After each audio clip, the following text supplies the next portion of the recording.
When my father raised his glass that night, I thought he was about to toast my birthday. Instead, he cleared his throat, smiled at 100 watching faces, and said, "This is the day we cut Sarah Caldwell out of our family for good." The room fell silent. My mother adjusted her pearls.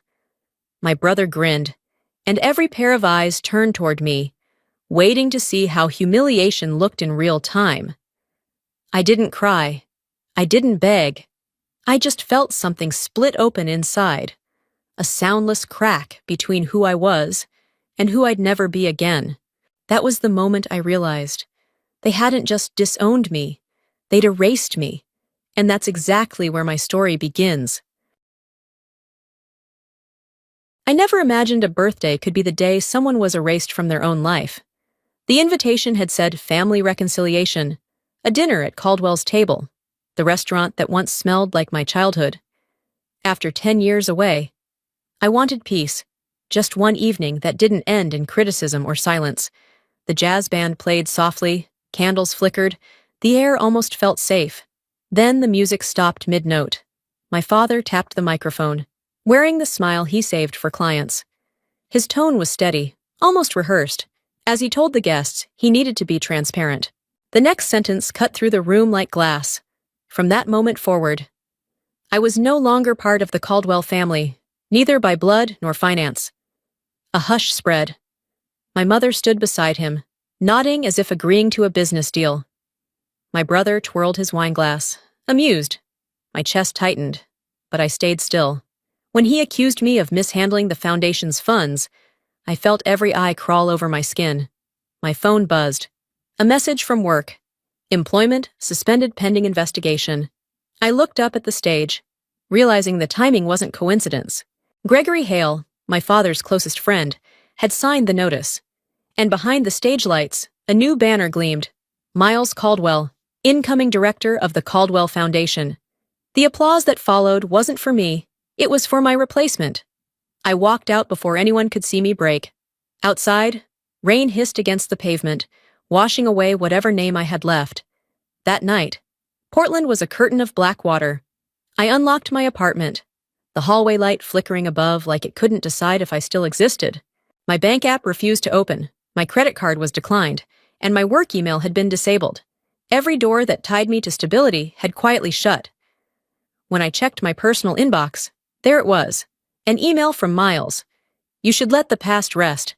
You signed the audit book. We're only doing what's right."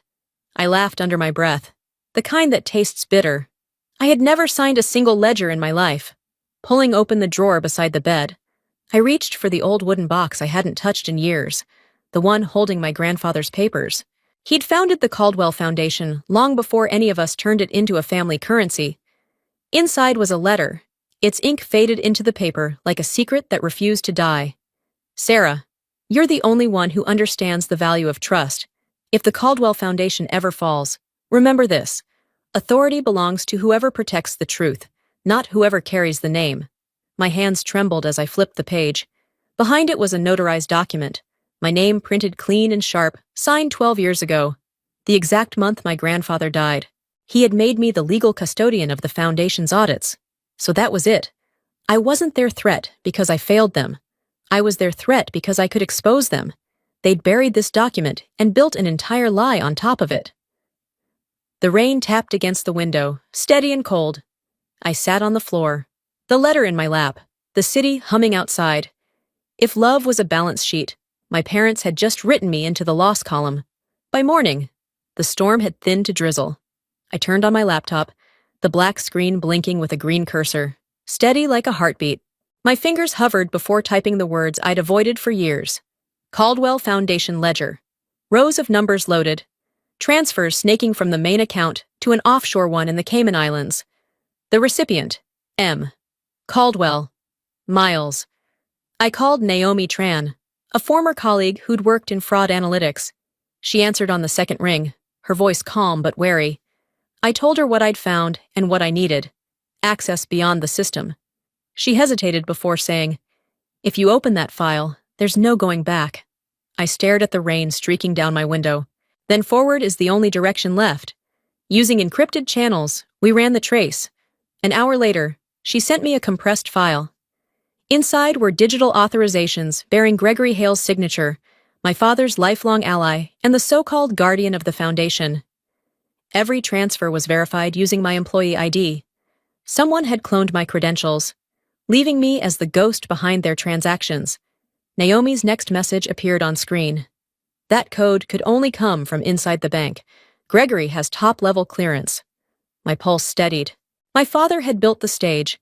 Gregory had signed the paperwork, and Miles had taken the prize. I was just the scapegoat dressed as the culprit. I closed the laptop, the screen dimming until my reflection appeared, small, blurred, but finally awake. If they used data to destroy me, I would use data to deliver truth. The darkness swallowed the light, but the resolve stayed, glowing quietly where their power couldn't reach. 3 days after the dinner, HR called.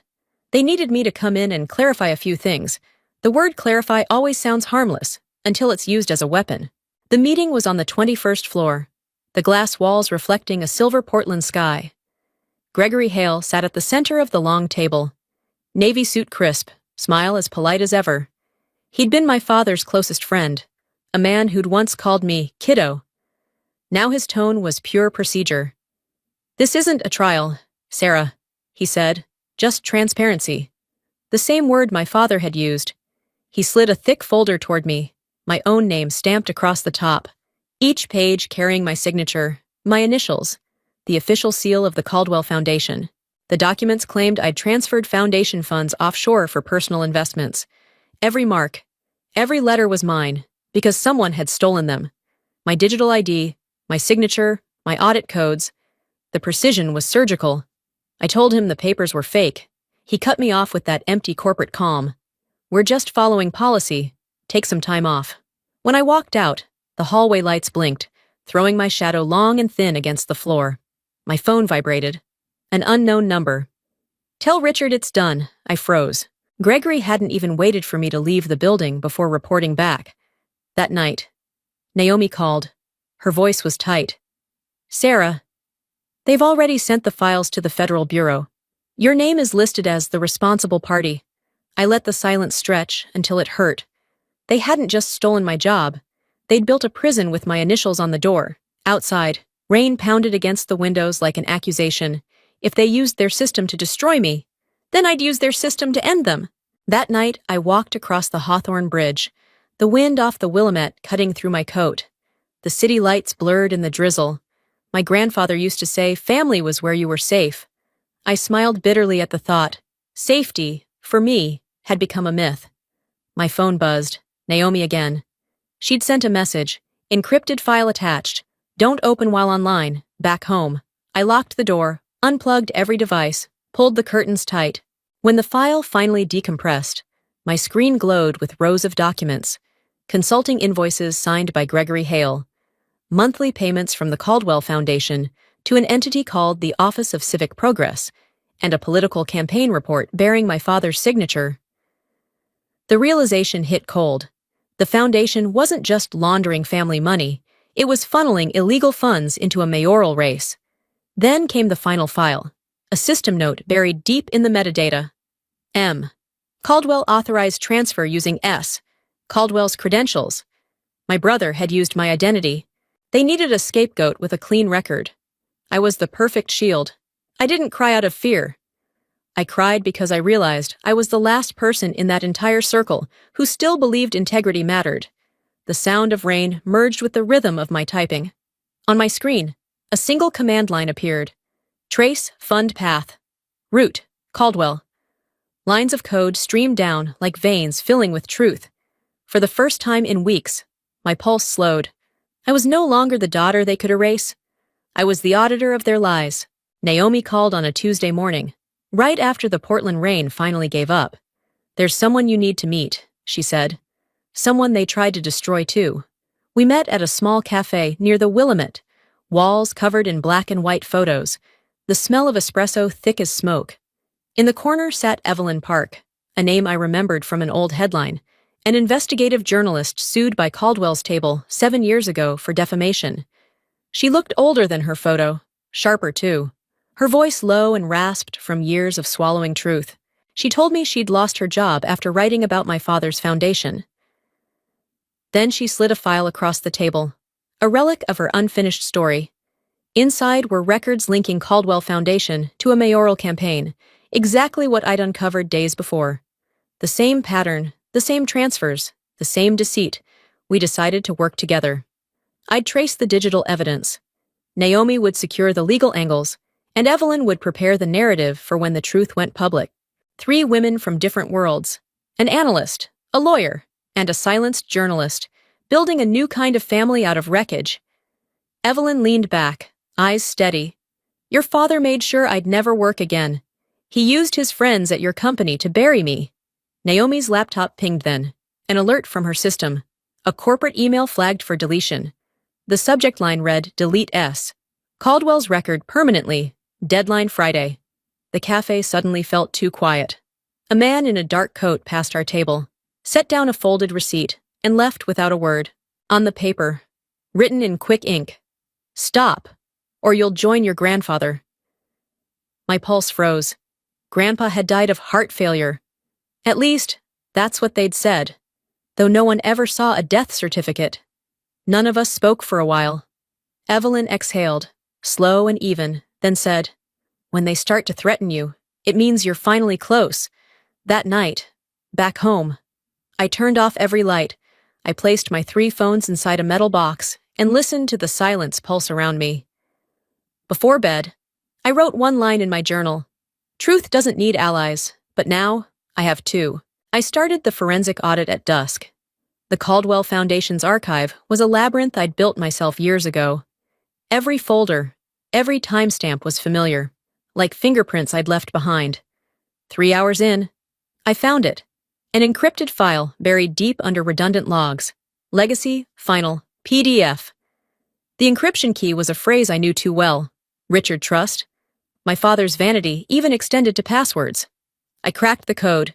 The file opened to an audio recording. Static at first. Then my grandfather's voice. Frail, deliberate, trembling. If anyone in this bloodline uses the Caldwell name for greed, let justice reclaim the honor we lost. My breath caught. Hearing him felt like standing in front of a door I thought was gone. Below the audio were financial records, funds labeled Wildfire Relief siphoned days before his death, signed by R. Caldwell and co-signed by E. Caldwell. They had robbed him while he was dying, and to make it official, they'd forged a medical report claiming cardiac arrest. The final attachment twisted the knife deeper. An insurance policy listing a single beneficiary, Miles Caldwell. My brother. For a long time, I couldn't move. The screen glowed, washing the room in cold light. Everything they'd buried, money, guilt, blood, was right here, in my hands. I encrypted the evidence, sent copies to Naomi and Evelyn, and left a note. If I disappear, make sure the world knows. An hour later, Naomi messaged back. Got it! But Evelyn's account was just hacked. The doorbell rang. I looked through the peephole. A man in a black suit stood motionless, expressionless, then placed an envelope on the floor and walked away. Inside, a single line in red ink. You're out of time. I didn't feel fear, only certainty. When liars resort to threats, it means the truth is already breathing down their necks. I opened my laptop, typed the final command of the night, and watched the screen flicker alive. Run Legacy Audit All. Outside, thunder rolled across Portland. Inside, the truth finally began to move. The Caldwell Foundation's summer gala glittered with money and lies. The banner outside the Monarch read, Building Integrity for the Next Generation. A joke only I understood. I arrived early, dressed in black. The USB in my pocket loaded with everything they'd buried. Offshore transfers, fake reports, my grandfather's voice.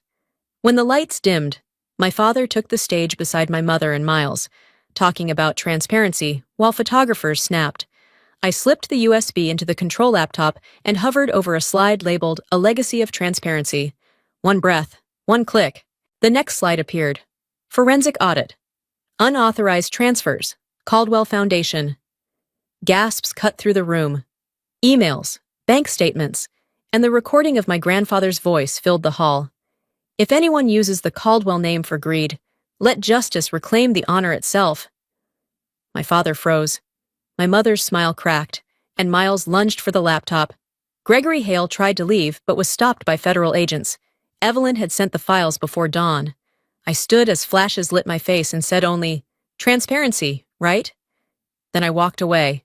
Behind me, chaos roared.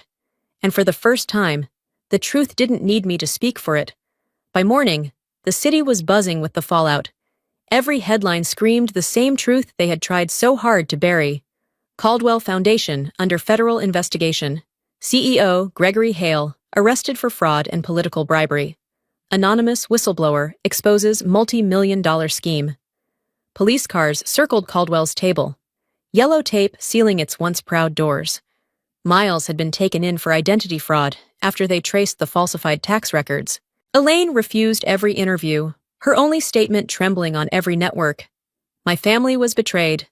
And my father, Richard Caldwell, was seen outside the now empty mansion, sitting on the front steps beneath a bright red "for seizure order" sign. The empire he'd built on lies had finally caved in. That afternoon, he came to see me. No suit, no entourage, just a man stripped of his armor. His voice cracked when he said he only wanted to protect the Caldwell name. I told him softly that the name wasn't stained by the world. It was stained by his own actions. He looked at me with tired eyes, insisting I couldn't understand what it meant to guard a legacy. I told him I understood perfectly. I was guarding it too, just in a different way. By defending the truth. When he left, there was something new in his eyes. Not pride, not defiance. Something closer to regret. That night, Naomi called. Evelyn had refused to reveal who leaked the data. The truth doesn't need a name, she told the press. I smiled at that, realizing justice didn't have to shout to be heard. A week later, I received an anonymous email from Gregory's lawyer. It said my grandfather's medical file had been altered before his death. Elaine had requested the changes. I didn't open the attachments. Some doors, once opened, only lead to more darkness. The story was over, the truth was out, and for the first time in my life, freedom felt silent and complete. A year later, life had shrunk to something small and beautifully quiet. I lived in Bend now, tucked between pine trees and snow that gathered gently on the edges of my wooden window frame. My world was measured in black coffee, the hum of a Miles Davis record, and the rhythm of work I finally believed in. I'd opened a small nonprofit consultancy, helping local charities stay transparent, teaching them how to protect their integrity before it was ever threatened. On the morning of my 39th birthday, I lit a single candle on the table. No guests, no noise, just the whisper of wind across the cabin walls. The flame flickered like it was breathing for me. Later that afternoon, a brown envelope arrived, stamped from Portland. Inside was a financial magazine. On the cover, "Whistleblower Saves City from Hidden Political Network." Beneath the headline, a single line in italics read, "Author declined to identify the source." Tucked inside the folds was a handwritten note. "I think you've earned your new beginning. E.P." I set the magazine down and stared out the window. The winter sun cut through the trees, scattering light over the snow and into my half-filled glass of red wine. The reflection shimmered, a small, fractured halo. I spoke softly into the stillness, almost to myself. They threw a party to erase me from their family, but that night was the moment I truly began to exist. There was no music, no applause, just the steady peace of being unseen and entirely free. For the first time, I blew out my candle and wished for nothing but silence. As I cleaned the table, another envelope slipped from the bottom of the box. I opened it carefully. Inside lay a certificate, the Eleanor Trust, founded and chaired by Sarah Caldwell. My breath caught. The name of my grandfather's mother, the woman who'd built the family's first business, now lived again through a foundation that belonged to no one's greed. I smiled. Legacy had finally come home, not to blood, but to conscience.